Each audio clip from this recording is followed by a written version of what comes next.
श्री राम जय राम जय जय राम श्री राम. சீதாராம். வால்மீகி முனிவர் அருளிய ராமாயணத்தில் எந்த காண்டத்தில் எந்த சர்க்கத்தை படித்தால் என்னென்ன பலன்கள் கிடைக்கும் என்பது குறித்து பெரியோர்கள் அனுபவத்தில் உணர்ந்து விளக்கியுள்ளார்கள். நாமும் தெரிந்து கொள்வோமா? முதலில் கல்யாண தடை நீங்க வேண்டுமெனில் பாலகாண்டத்தில் உள்ள சீதா கல்யாணத்தை தினமும் காலை மாலை 2 வேளைகளிலும் படிக்க வேண்டும். 2. குழந்தை இல்லாத அன்பர்கள் பாலகாண்டத்தில் புத்திர காமேஷ்டி பாயச தான பாராயண கட்டத்தை பாராயணம் செய்ய வேண்டும். 3. சுகப்பிரசவத்துக்கு பாலகாண்டத்தின் ராம அவதார வைபவத்தை தினமும் காலையில் படிக்க வேண்டும். 4.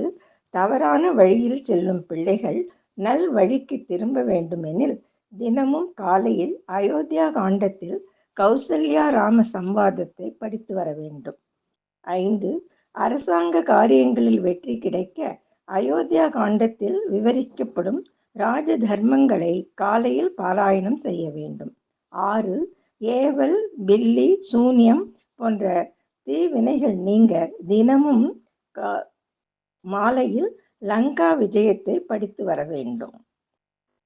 அடுத்து பிரிந்தவர் சேர சுந்தர காண்டத்தில் அங்குலியேக பிரதானத்தை தினமும் காலையிலும் மாலையிலும் படிக்க வேண்டும்.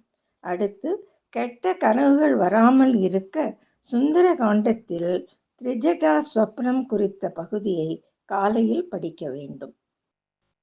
இனி ஆபத்துகள் நீங்கிட யுத்த காண்டத்தில் வரும் விபீஷண சரணாகதியை காலை வேளையில் படிக்க வேண்டும்.